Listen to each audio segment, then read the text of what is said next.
Converted a couple of times and missed a couple of times today. Get the ball over by the 3-pin. Let the ball bounce into the 10. We've seen this shot. The losers have averaged 165. That may be enough to win this game if it continues to go like this. Beautifully done. The winner of this game will receive $35,000. The runner-up, 18. 2 years ago, for our 8 games on the championship player, the players averaged 195. Last year, 205. Combination, obviously, 200 for the past 16 games on the championship pair. But you add in this week's average, which is the losing score around 165, it's going to drop below 200. Very demanding. 7th frame, Harry Sullins leading by 17. Spare working.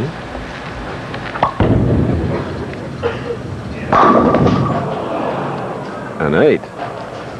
Well, good hit. Cuts right through the heart. Doesn't get the break. Harry Sullins, who is taking quite a bit of time, and really is, as you see, his record kind of justified. He has to figure out what he wants to do. He has only 25 seconds with which to get the shot away. He's been using about 20, but right now he has the lead by 16.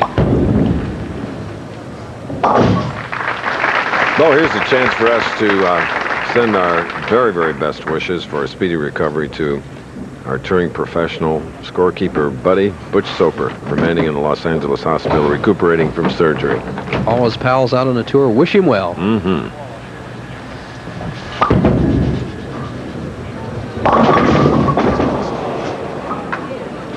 Vespi not liking this. Once again, the 2-8-10. They see how Vespi cocks everything in the bowling ball. Gets his hand. Now that's just torn up. 56 games, 7 straight days. Wow. All that power. But many players have that problem. Remember, the great Mark Roth was like that. That's the penalty you pay for cranking it up. 2-8-10. Bob stopped talking to the ball. Set a shorter board, puts off the lane. He's just all over the lane. He's a big strike player, Chris, and unfortunately it's a little bit like the John Daly's of the golf tour. If the big driver isn't working or he starts knocking it out of bounds, there's nowhere to go. He knows no other way except Mendy, his wife, is looking on. Bob still has a chance. He can bowl 196, but he needs to get some strikes. Bob's mother, Linda, is here as well as we look at his wife, Mendy, leaving a 5-pin on the left lane. Bob from the southern region. There's 7 regions in the PBA, and the southern region has about 30 tournaments a year. That's where he got his experience, and they try to duplicate the PBA lane maintenance program, which is more demanding lane condition than you have on a league type of condition, but Bob's struggling here today. Finished 3rd in the voting for the PBA Rookie of the Year honors, won by Ricky Ward, who was on our telecast last week. And now it's Harry Sullins, 34-year-old, putting his experience on the line now, hoping for that 4th victory. He has a spare up, leading by 29. 8th frame.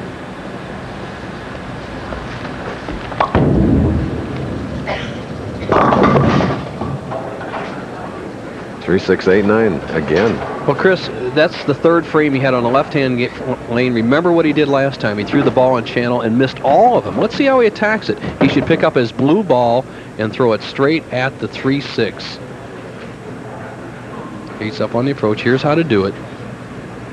Cut the hook down, let the ball impact the 3-6 and take out the 9. Let's see what happens to Sullins.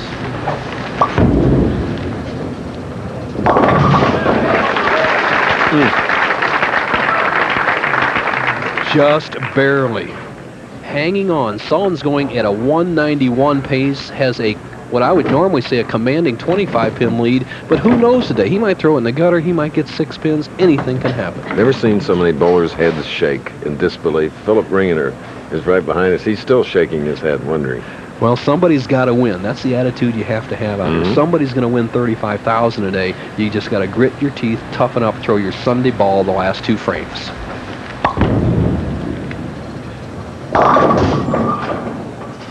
$6-10. Well, the short game comes in play for the power players. Obviously, they use their power over 6 long days of qualifying, 1 day of practice in Pro-Am to get to this position. But now they have to cut it back, make those spares, and kind of be protective. Sullins with this spare would be going at a 189 pace, would maintain a 23-pin lead with just 2 frames left.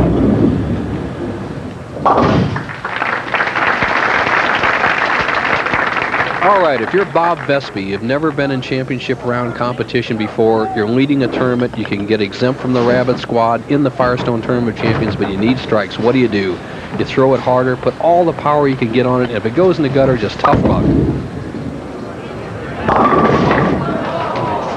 That's what he did, and he didn't quite get the break, but it's not over yet. Marks are no guarantee.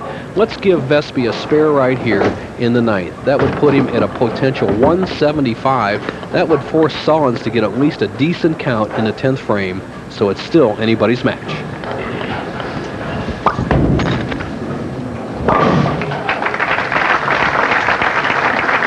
Just joined us. Philip Ringeter won the first over Chris Warren, 204 to 168. And then against Mark Bauer, 206 to 157. Sullins came in the semifinal and defeated Ringeter, 193 to 170. And there is Sullins. Tournament leader has been this man, Bob Vespi.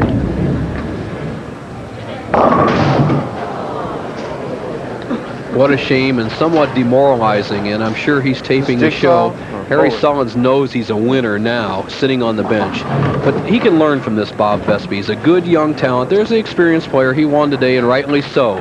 But he can learn by this experience, watch the tape later on, and figure out what he did wrong and change it next time. A disappointing game for Bob Vespi, but a lot of good players had disappointing games today. That's right. He'll be a winner down the way, I'm sure. We hope so, because he's a likable young man from Plantation, Florida. From Detroit, Harry Sullins.